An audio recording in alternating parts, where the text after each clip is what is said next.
Siyang hari sa tanang hari.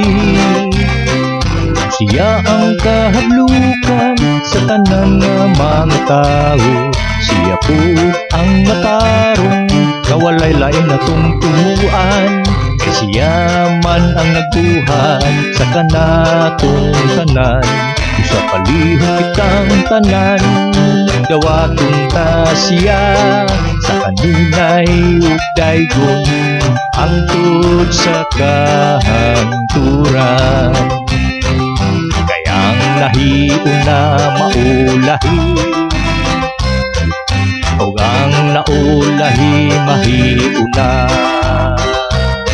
Sayaw gayud kalimti ng atong Ginoo. Sa pamakat diha siya maglago. Sa hambog diha siya mapungo. Sa kita nalay mo sa buod. Ugwat untang kalikot-kot ug ang pagtumo. Aron inuong siya mahimuot kanato.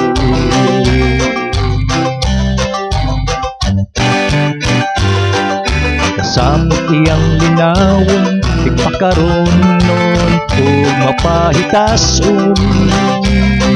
Dili niya lantawon usa kinahanglan kita. Mapaubsano naron siya nga malipayon. Dili gayud kita malimo sa atong Ginoo.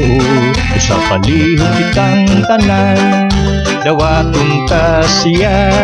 Sa kanunay ug daygon angtod sa kahangturan. Kay ang nahiuna maulahi, ug ang naulahi mahiuna. Sayaw gayud kalimti ng atong Ginoo. Sa pamakat diha siya maglago. Sa hambog diha siya mapungo.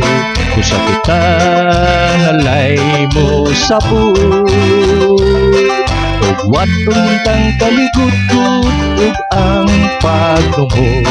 Aron inuong siya mahimuot kanato.